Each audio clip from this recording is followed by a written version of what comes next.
မြန်မြန်ရွေ့လျားနေတဲ့အရာတွေကိုဓာတ်ပုံဘယ်လိုရရမလဲအမြဲဆုံးကတော့လေရင်ဖြစ်ပါတယ်လေရင်တက်ချိန်ဆင်းချိန် take off ပေါ့နော် landing အဲ့လိုလုပ်နေတဲ့အချိန်မှာသူ့ရဲ့ကီလိုမီတာပေါ့နော်250ကနေပြီးတော့350ကီလိုမီတာကြားမှာရှိပါတယ်နေ့ခင်အလင်းလဲများမယ်ဆိုလို့ရှိရင်ကျွန်တော်တို့ဓာတ်ပုံရမယ် shutter speed ဘယ်လောက်နဲ့ထားရိုက်မလဲအဓိကတော့ shutter speed ကို2000ကနေ4000ကြားကိုထားပြီးတော့ရိုက်ပေးပါခတ်ပြီးတော့မြန်မြန်လိုချင်တဲ့အလင်းလဲများတယ်ဆိုလို့ရှိရင် freeze ဖြစ်တဲ့ပုံရိပ်ကိုလိုချင်တယ်ဆိုလို့ရှိရင်တော့1/4000နဲ့ရိုက်ပါအပေါ်မှာဖြစ်နိုင်ခြေရှိတဲ့ possible camera setting တွေကိုရေးထားပေးပါတယ်ဒီအပေါ်မှာတစ်ချက်ကြည့်ကြည့်ပေးပါနောက်တစ်ခုကတော့ငှက်တွေပေါ့ငှက်တွေဒီပေါ်မှာပြန်ဝဲနေတဲ့ငှက်တွေကိုရိုက်မယ်ဆိုလို့ရှိရင်ငှက်ကလည်းတော်တော်မြန်ပါတယ်အဲ့တော့ကျွန်တော်တို့2000ကနေ4000ကြားကိုရိုက်မယ်ပေါ့နော်လေရင်ထက်တော့နည်းနည်းလေး short လိုက်မယ်ငှက်ကိုကြာကျွန်တော်3000လောက်နဲ့ရိုက်ပါမယ်အဲ့တော့ဖြစ်နိုင်ခြေရှိတဲ့ camera setting possible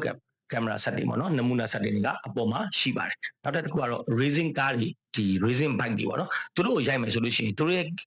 ကီလိုမီတာပေါ့တနာရီကို200ကနေ250ကီလိုမီတာချားမှာရှိပါတယ်သူတို့ကိုရိုက်မယ်ဆိုလို့ရှိရင်လည်း2000 1000ကနေပြီးတော့3000ကြားပေါ့နော်ဒီလိုမျိုးရရပါတယ်အဲ့တော့ကျွန်တော် camera setting အနေနဲ့ shutter speed အနေနဲ့ 1/2000နဲ့ရိုက်ပါမယ်အဲ့တော့ဖြစ်နိုင်ခြေရှိတဲ့ camera setting တွေကိုအပေါ်မှာထားပေးပါတယ် shutter speed ကိုခက်မြန်မြန်နဲ့ရိုက်မယ်ဖြစ်နိုင်ခြေရှိတဲ့ camera setting တွေအကုန်လုံးကိုကျွန်တော် PDF file လေးထုတ်ထားပေးပါတယ်တကယ်လို့လိုအပ်လာဆိုလို့ရှိရင်ကျွန်တော်တို့ ARIA-DM ဆိုပြီးတော့ comment မှာရေးထားခဲ့လို့ရပါတယ်